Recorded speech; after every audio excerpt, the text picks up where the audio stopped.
everybody, hope you're well. You guys are here for my designer remake, and it is a Dolce & Gabbana MIDI skirt that I saw on Etsy that I want to remake.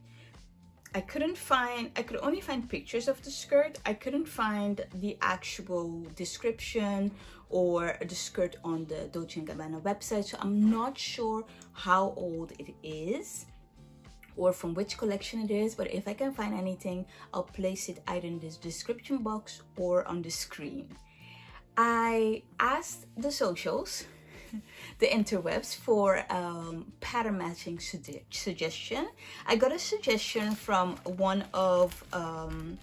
somebody on Instagram, and she said try the vintage pattern style 1434, and because she recognized view 1, this one right here, in the pattern, so I found it on Etsy and I purchased it. It's near perfect match. So the Dolce & Gabbana skirt has a waistband. It has two pockets in the front that are a little round off. It has an inverted pleat. What I wanted to do is to change that inverted pleat to a front split and then round off the pockets, and so it is definitely this one. The pattern has been used, but size 8 is still intact, and so it should be able to fit and everything, and it's already pre-cut, which is definitely different. The other option that I found is from Berta Style of December 2019. That one has a waistband but a zipper in the front that goes all the way down.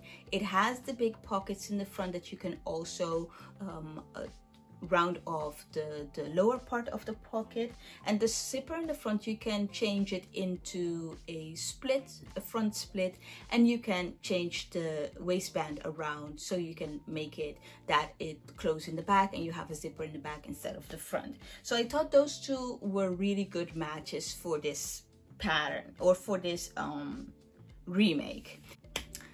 Let's get to sewing.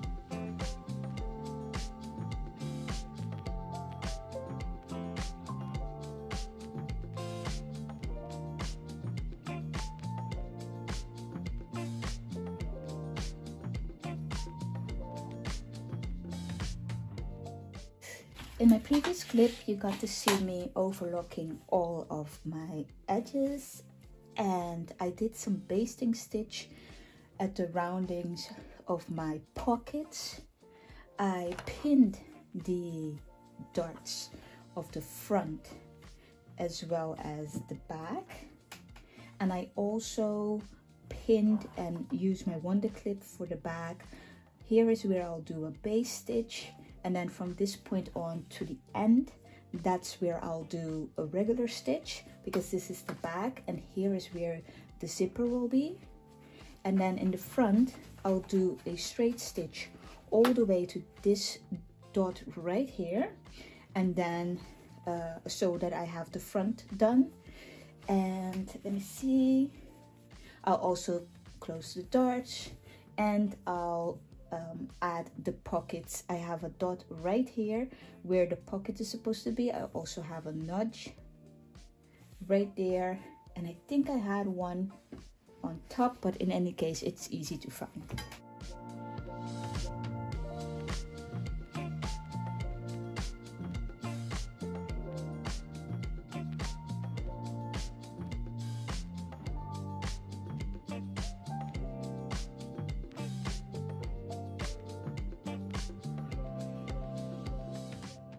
The next step would be for me to press.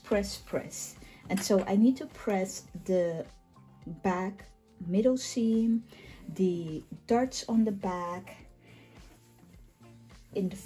For the front, do the same. So I have to press the darts and the middle seam.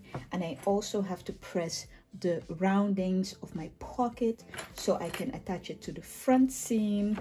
And that's where this handy dandy little gadget comes into play. DIY Raven made me do this, okay? But all jokes aside, I've been eyeing this iron, this small little mini iron, for a long time. I bought it, I just bought it for $39.95. It was a little bit on the expensive side, especially because I bought my regular iron for 15 euros. But that's besides the point. This is by Priem, and it does come with a little I don't even know how to call these, but anyway, for me to put it in, and also a measuring cup. So it's a steam iron, by the way. Hey, don't need it, but wanted it. I'm going to use this to press because the whole project sewing is pressing and more pressing. Okay, so let's see this little iron in action. I'm just folding over right where my basting stitch is, just as an indication. I have it on a synthetic setting. I'm not really sure. I have to look in my book, like this corduroy, what it is exactly. But I don't want to burn the nape or the fabric of it all. So I'm just taking my time and pressing it, just following the basting, which I'll take out later, but to the best of my ability. I'm thinking about maybe using like this Wonder Tape to keep it in place, but I should be able to manage like this though.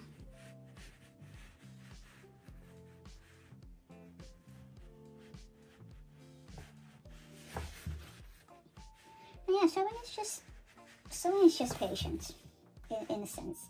And a lot of the sewing is also in order for your garment, your seams to lay flat and nice. You have to, well, at least it is recommended for you to really just press. And so that's what I'm doing, because I'm going to use the top stitch just at the opening of the pocket, because I noticed in the instruction that the pocket was supposed to be lined, but because the fabric is really like robust, I didn't think about lining it at all. And it may be a little tedious, but what I'm enjoying the most about the level that I'm at right now in my sewing is just the little things, like the little wins, and just taking my time to really, you know, make the garment look as I intended it to look. And even if I'm not working with deadlines, although I have general deadlines that I place on myself, if I know that the seam is not like I wanted it to be, I'll just take my time and rip the seam, use my seam ripper to just rip the seam, and just do it like I wanted to. Just for it to be something that I will actually enjoy, and not something that will just be like, oh, I finished it and it's just hanging out in the closet, just taking up space. I have become very intentional with how I want my clothes to look and feel, and how I want the overall experience of sewing to be for me, because I want it to give me energy and not so much eat my energy.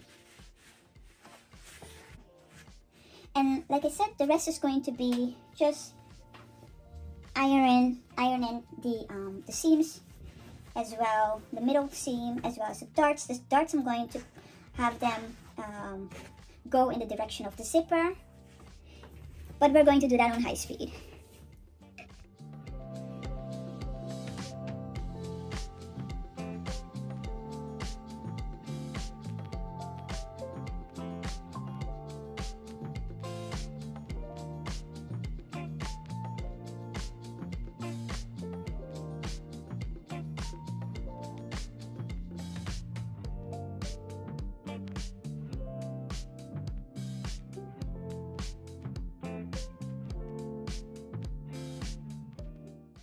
I'm a few steps further, and right now I'm going to deal with the zipper. The instruction says that I have to be 2.5 centimeters below the upper edge, and of course this is 1.5 centimeter turned. Well, how do they say it? They say it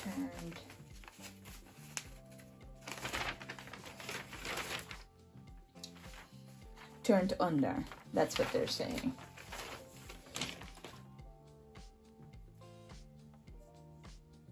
And so what I did is I pinned everything up to where the notch is. So the zipper is a little bit longer than a notch, but I didn't check to see how long of a zipper I needed before I went to the store. And so it is what it is, but it's better to have a longer zipper anyway. So that is what I'm going to do. I'm going to hand stitch it first, and then I'm going to take out my basting stitch, and then I'm going to attach the zipper. But I really want to hand stitch it so it will stay in place and be where it's supposed to be. This is how it looks from the outside. And then I want to show you also, I attached the pockets to the front. I did some top stitching, and I did some basting here and here so the pockets will stay where they're supposed to stay. I pinned down the split right where the dot is, right here, and I also pinned it right here. The instruction says that I have to do the hem has to turn up first, and then the split goes over it. But right now I just pinned it like that because I need it to stay in place. The zipper first, and then closing the sides, and then it's time to do a fit check. To go down and take out my basting. Again, this is something you just take your time. There's no rush, at least not here.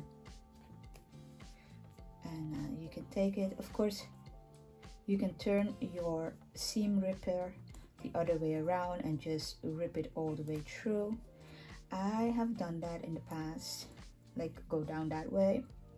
And listen, those buttonholes are jacked up at the moment, but there's no shame in my game. I just,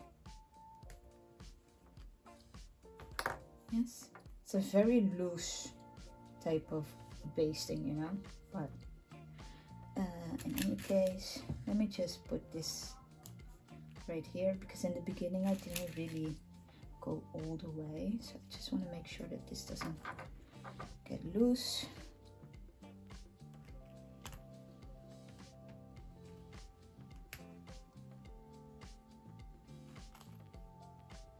Just making sure I'm right where the seam is at, and I'm not cutting the fabric with my seam ripper, because that would be a shame.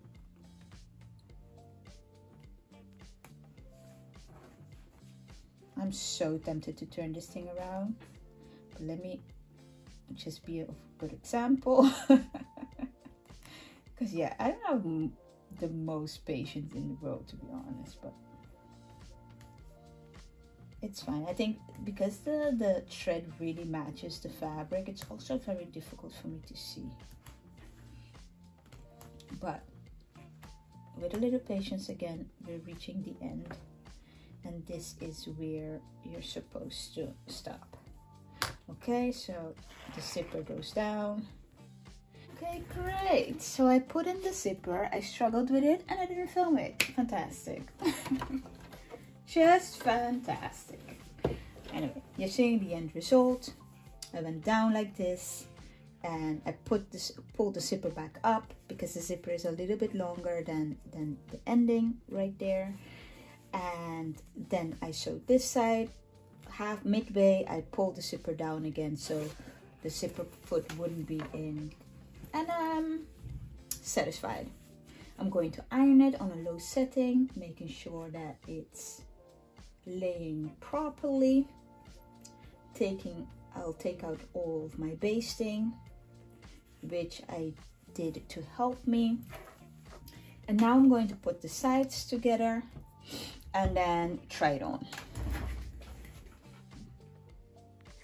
Okay, fit check.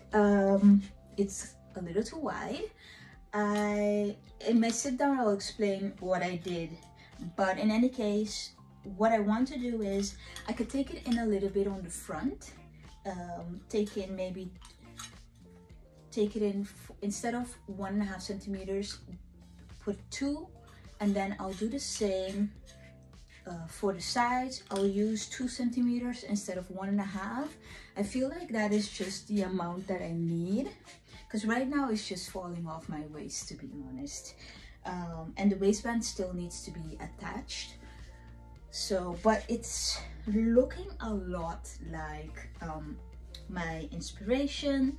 I'm going to, the hem is 5.7, so it will be more MIDI. Right now it's far beyond my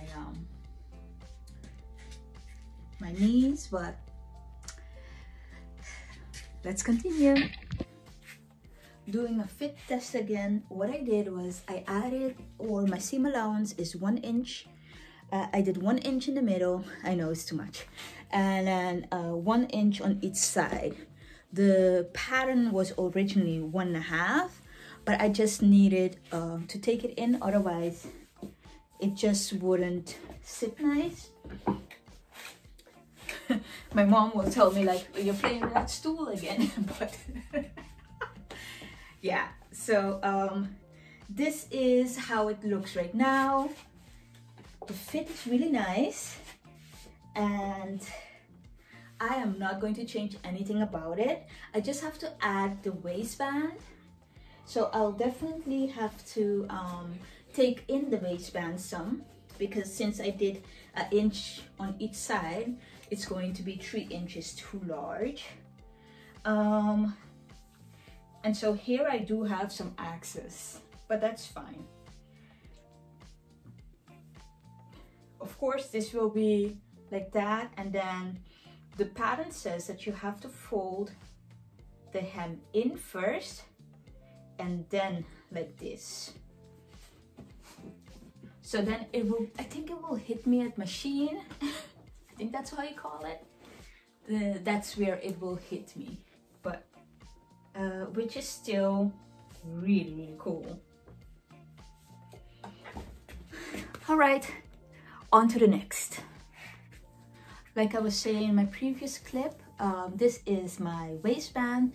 I have to take it in for at least 3 inches. But besides that, I have to put the interfaces on the inside minus the seam allowance.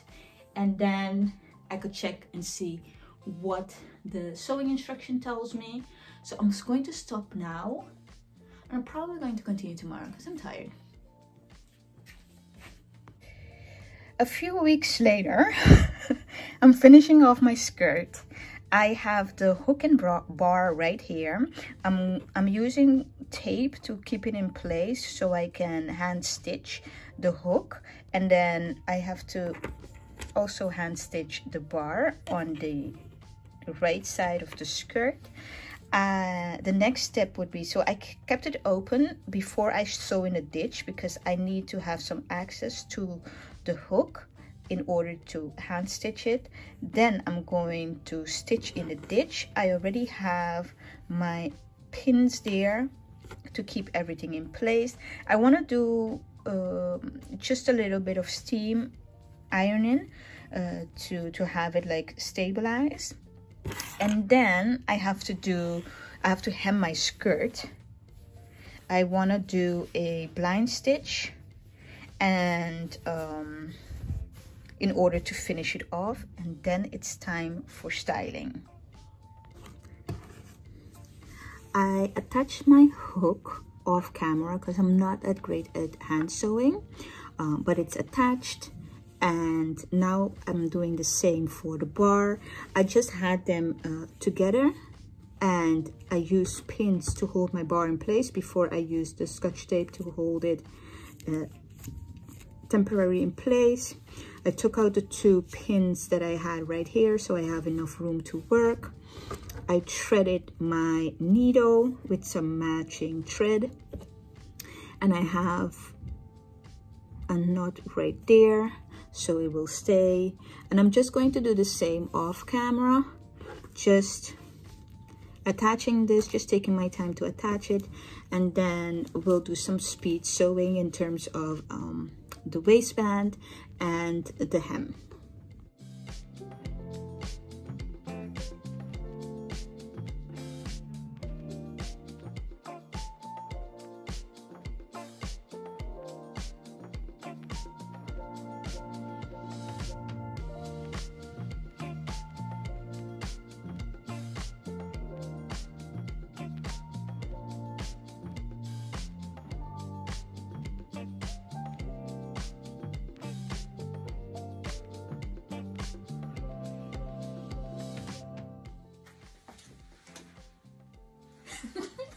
It's done. Dolce Gabbana skirt is done. I am so happy with the result and the fit and how it compares to the actual design. I started with this crop sweater that I own from H&M. I bought it a long time ago because I had it on with the bodysuit that I made last year, but it was too fitted on top and fitted here, and so I needed more volume on top to kind of balance it out. And I started with my green boots. I have to admit that orange is a little bit difficult to match in terms of color, but the rule is, if I'm making an item, it has to be able to be styled with 1 or 2, no, 2 or 3 items in my closet. So I have a jeans shirt that it could definitely go with this one. I also have a white and blue striped top. I have a picture somewhere, so I'll pop it in here. And I also have the tendency to wear dresses like, oh, I have to, like this, I think this is a Britta from Seamwork, that I'll definitely use my dresses as shirts and wear it underneath. So this brown and blue one is also one that could go nice with this. And so I do have some options. In terms of shoes, I have like a nudish, not to me, but a nudish color that I could definitely use. So ultimately, very, very happy with the fit, with the style. It's what I envision. As always, I enjoy making this video. I hope you enjoy watching. Don't be afraid to comment down below if you have any questions or just want to say hey. Have a great, great day. Bye.